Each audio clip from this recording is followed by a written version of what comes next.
We're exploring 15 of Europe's most stunning small towns and villages, places that will make you want to book a flight immediately. These hidden gems have managed to preserve their charm, their history, and their soul in ways that big cities just can't. So grab a coffee, get comfortable, and let me take you on a journey through some of the most breathtaking villages you've probably never heard of. Starting at number 15, we've got Hallstatt in Austria. Honestly, this place is almost too perfect to be real. Nestled between a pristine alpine lake and towering mountains, Hallstatt looks like someone took a postcard and brought it to life. Now here's what makes this place special. We're talking about a village with only 800 residents, but it's been continuously inhabited for over 4,000 years. The salt mine here is actually the oldest in the world, and that's what built this incredible wealth you see reflected in the architecture. The pastel-colored houses literally mirror themselves in Lake Hallstatt, creating this almost surreal double image. And the best part, you can take a funicular up to the skywalk for views so spectacular you won't even believe it.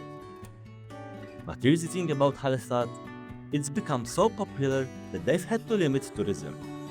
So if you're planning to visit, go early in the morning or late in the evening. Trust me, you have the place almost to yourself. And the lighting is absolutely magical. The winter months are incredible too. Snow covers everything, the lake sometimes freezes, and you get this peaceful, almost otherworldly atmosphere that's completely different from the summer crowds. Number 14 takes us to Colmar in France. Now, if you ever wondered where Disney got inspiration for the Beauty and the Beast villages, well, you're looking at it. Colmar is famous for the Little Venice district, where medieval and Renaissance buildings line the canals in every color you can imagine.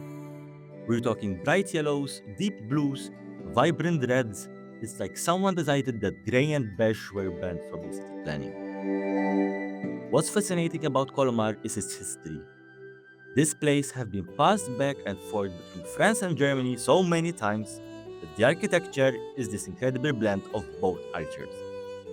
You see German half-timbered houses right next to French Gothic buildings, and somehow it all works perfectly together. The food scene here is absolutely insane. We're talking about the birthplace of Riesling wine, traditional tarte flambe, and some of the best Christmas markets in all of Europe. If you visit in December, Colmar transforms into what slowly can be discovered as a real-life Christmas movie set. And here's a secret: rent a bike and explore the surrounding vineyards. The route that's once Alsace passes right by Colmar, and cycling through those rolling hills with a glass of local wine waiting at the end, that's what European dreams are really made of. At number 13, we're heading to the Netherlands for something completely unique. Giethoorn, also known as the Venice of the North.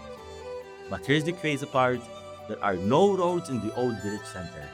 Literally zero. Instead, you've got canals, footpaths, and bike trails. That's it. If you want to visit your neighbor, you either walk, bike, or take a boat. How incredible is that? The main transportation is this traditional whisper boat. Electric boats that are so quiet they don't disturb the peace. Giethoorn was founded in the 13th century by peat diggers who discovered tons of goat horns buried in the peat, hence the name, which literally means goat horns. As they dug for peat, they created this network of canals and lakes that defines the village today. The houses here are these gorgeous thatched roof farmhouses, many of them over 200 years old. They're built on small islands connected by over 180 wooden bridges. Walking through Giethoorn feels like stepping into a different century where life moved at a completely different pace. The best way to experience this place, in my opinion, is to rent a boat for the day and just drift away. Stop at one of the local restaurants accessible only by water, enjoy some Dutch cheese and local beer, and soak up the tranquility. It's the kind of place that makes you question why we make life so complicated everywhere else. Number 12 brings us to Germany, and what might be the most perfectly preserved medieval town in Europe, Rothenburg ob der Tauber. This place is so well preserved that walking through it is literally like time travel. The town walls are completely intact.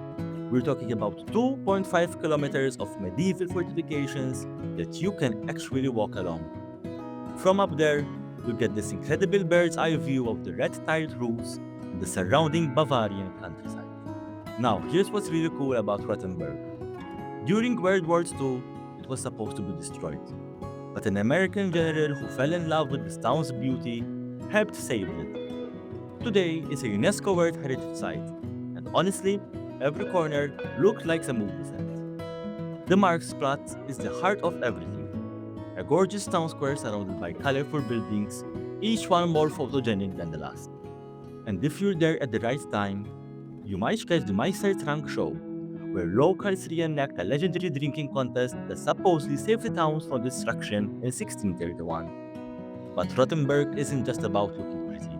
This is the heart of the romantic road, one of Germany's most scenic drive routes. The surrounding countryside is filled with vineyards, castles, and more fairy tale villages. It's like the entire region was designed to be impossibly romantic. At number 11, we're discovering Slovenia's crown jewel, Bled. Now, I know what you're thinking, Slovenia? Really? But trust me on this one, Bled is one of those places that makes you wonder why everyone's fighting over Tuscany when gems like this exist. Lake Bled is this pristine alpine lake with an island right in the middle. And on that island sits a 17th century church. The only way to reach it is by these traditional wooden boats called pletnas that have been operated by local families for a generation. But the real showstopper is Bled Castle, perched dramatically on a 130-meter cliff overlooking the lake. This isn't just any castle. It's over 1,000 years old and offers some of the most spectacular views in all of Europe. On clear days, you can see the Julian Alps reflected perfectly in the lake below. Here's what makes Bled special though. It's incredibly active. You can hike to Vidgnar Gorge, where emerald green waters flows through dramatically limestone cliffs. You can cycle around the lake in about an hour, stopping at cafes to try the famous Bled cream cake, a local dessert that's been made the same way since 1953. The thermal springs here have been attracting visitors since Roman times, so you can actually swim in naturally heated outdoor pools while surrounded by snow-capped mountains. It's surreal in the best possible way.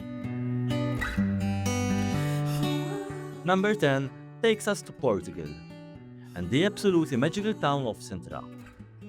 This place was so beloved by Portuguese royalty that they built palace after palace here, each one more extravagant than the last.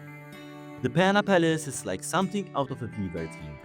Bright yellows, deep reds, and architectural styles from around the world all meshed together into something that shouldn't work but absolutely does.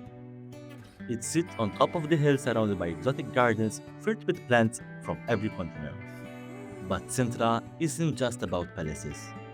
The town itself is this gorgeous collection of narrow cobblestone streets, traditional Portuguese houses, and local restaurants serving some of the best seafood you ever taste. Here, we're only 30 minutes away from Lisbon, but it feels like a completely different world. The Quinta da Galera is where things get really interesting. This isn't just a palace, it's a mystery. Underground tunnels, hidden symbols, wells that spiral deep into the earth. It was built by a guy obsessed with alchemy and secret societies, and exploring it feels like being in a Dan Brown novel. And then there is this natural beauty. Sintra sits in the foothills of mountains covered in lush forest, with hiking trails that lead to incredible viewpoints. On the clear days, you can see all the way to the Atlantic Ocean. The microclimate here is unique, cooler, and more humid than the rest of Portugal, which is why the vegetation is so incredibly green and lush. At number 9, we're heading to Czech Republic for Český Krumlov, a town so beautiful that it's basically illegal to change anything about it. Seriously though, the entire historic center is a UNESCO World Heritage Site, and every single building is protected. The Vltava River curves around the medieval old town like horseshoe, creating this natural moat that makes the whole place feels like an island frozen in time. The castle complex is the second largest in Czech Republic, and climbing the tower gives you views that will make you understand why this place has inspired artists for centuries. There's this incredible art scenes with galleries, theaters, and music venues tucked into these ancient buildings. The whole town comes alive during the summer festival season. Every corner reveals another perfect scene. And the beer culture here is just incredible. We're in Czech Republic after all, the country that consumes more beer per capita than anywhere else in the world. The local pubs serve fresh Pilsner in these beautiful medieval cellars where you can almost feel the history in the walls. Now, number 8 brings us to Switzerland and the absolutely charming town of Gruyere.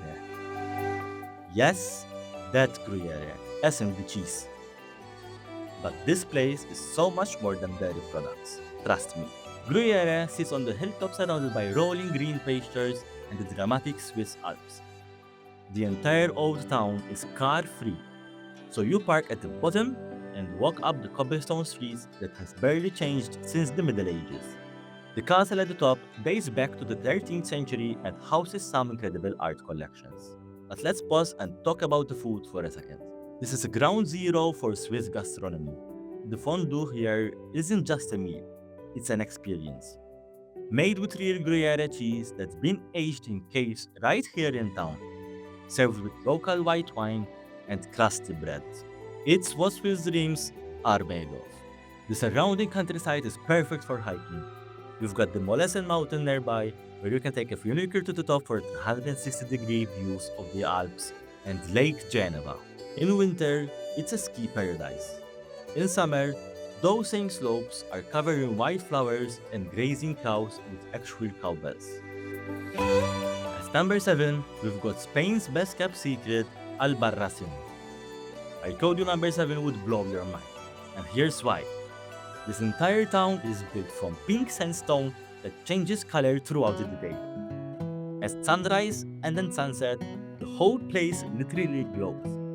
Albarracin clings to the side of a cliff above with the Guadalabia River, and the narrow winding streets follow the natural contours of the rock. The houses seem to grow right off the stone, with wooden balconies jutting out over the streets so narrow you can almost touch both sides at once. This place has been continuously inhabited for over 1,000 years. First by the Moors, who built the impressive defensive walls that still surround the town, then by Christian conquerors who added their own architecture touches. The result is this incredible blend of Islamic and Christian design that you won't find anywhere else. This whole region is a protected landscape, filled with pine forests, dramatic rock formations, and some of the clearest night skies in Spain. It's actually designed as a starlight reserve. What makes Albarracin truly special is how authentic it feels. It's Spain's real hidden gem. Now number 6 takes us way up north to Norway's Lofoten Islands and the tiny fishing village of Rhein. Now, when most people think of beautiful European villages, they picture Mediterranean coastlines or rolling green hills. Rhein, though, is the complete opposite, and it's absolutely spectacular. Picture these dramatic granite peaks rising straight out of the sea, traditional red fishermen's cabins called rohrboer, perched on stilts over the water, and the clearest, most intense light you've ever seen. We're talking about 24-hour daylight in summer and northern lights dancing overhead in the winter. Rhein has only about 300 residents. Imagine falling asleep to the sound of waves lapping beneath your cabin, with Arctic peaks towering all around. The hiking here is insane. The Rheinbringen hike is challenging but rewards you with views that look like they belong on another planet. From up there, you can see the entire archipelago. Dozens of islands connected by bridges, scattered across the Norwegian Sea like a green jewel. And for the northern lights, if you visit between September and March, you're in one of the best viewing spots in the entire world. The combination of clear skies, minimal light pollution, and dramatic landscapes make Rhein a bucket list destination for aurora hunters. At number 7, we're heading to Italy's Cinque Terre and the impossibly beautiful village of Vernazza. Vernazza is one of the 5 villages that makes up Cinque Terre. but is often considered the most beautiful. Pastel-colored houses rise directly from the Mediterranean Sea, creating this vertical maze of narrow alleyways, hidden staircases, and terrace gardens carved into the cliff face. The harbor is the heart of everything. A tiny natural inlet protected by medieval fortifications where local fishermen still bring their daily catch. The restaurants here serve seafood that was swimming in the Mediterranean just hours earlier, paired with local white wines from vineyards that clinch impossibly to steep hillsides. But here's what made Vernazza truly special. You cannot reach it by car. The only way is by train, boat, or hiking the famous Santerio Azzurro coastal trail. This has preserved the village's authentic character in ways that the road access would have destroyed decades ago. The Church of Santa Margherita d'Antiochia, with its distinctive cylinder bell tower, has become the symbol of Vernazza. Climbing to the ruins of Doria Castle gives you views along the entire Cinque Terre coast. 5 villages scattered along one of the most dramatic coastlines in the world.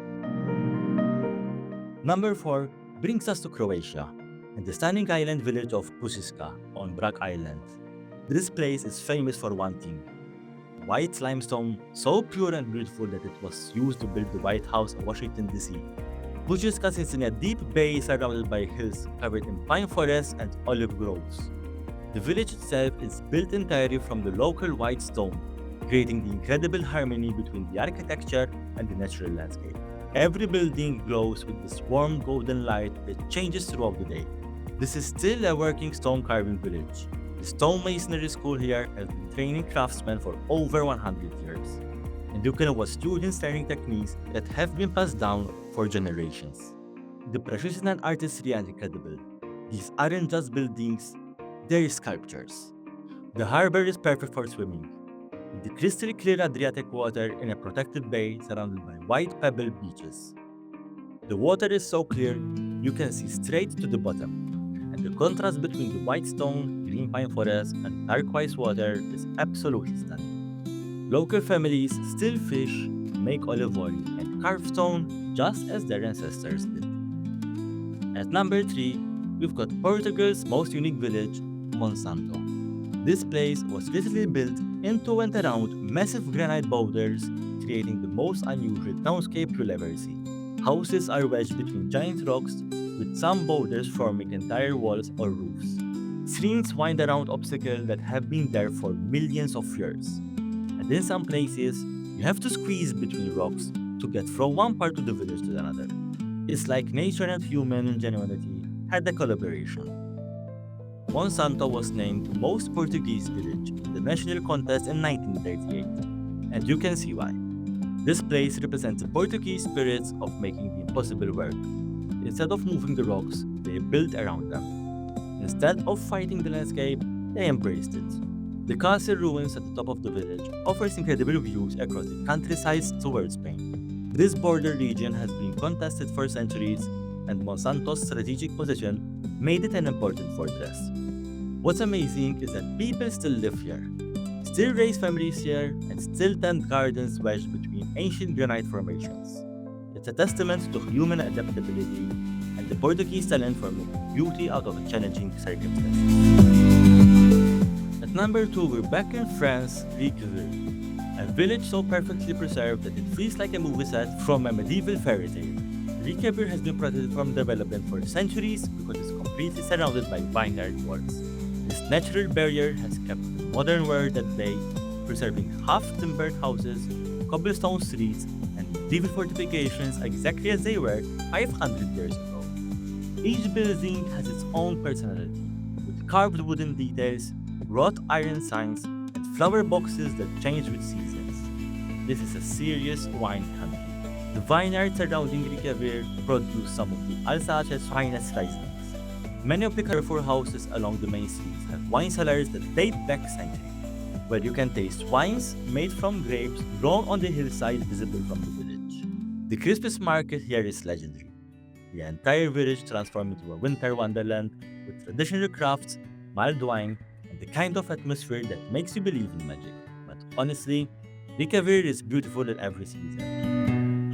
And finally, at number 1, we have Manarola, another Cinque Terre village, but one that represents everything magical about European coastal villages taken to the absolute extreme.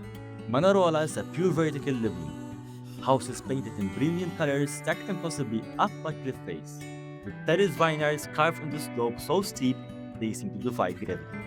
The Via dell'Amore, the Lover's Walk, connects Manarola to the neighboring Rio Maggiore along one of the most romantic coastal paths in the world. What makes Manarola number one is the combination of everything we've talked about: dramatic natural setting, incredible history, authentic local culture, and beauty that literally stops you in your tracks. The sunsets here are legendary. As the sun drops toward the Mediterranean, the colored houses glows like jewels against darkening sea. The local wine, Schiacchiatra, is made from grapes grown on these impossible terraces. Drinking it while watching the sunsets from one of the waterfront restaurants is one of those moments that makes travel worthwhile. But here's what really puts Manarola at number one. It represents the triumph of human determination over impossible circumstances. For over 1,000 years, people have carved life out of this vertical landscape, creating beauty, community, and tradition in a place where logic says it shouldn't be possible. So there you have it, 15 of Europe's most beautiful villages and small towns, each one offering something completely unique. What strikes me about all these places is how they represent the best of European culture: the ability to create beauty and meaning in any landscape, determination to preserve what matters, and the understanding that sometimes the most incredible experiences happen in the smallest places. So, which one got your imagination? Let me know in the comments which of the places made it to the top of the travel wish list. And hey, if this video inspired you to explore beyond Europe's famous capitals, that's exactly what I was hoping for. These small places hold the real magic. You just have to know where to look for. So please don't forget to subscribe for hidden gems and travel inspiration, and I'll see you in the next adventure. Until then, keep exploring.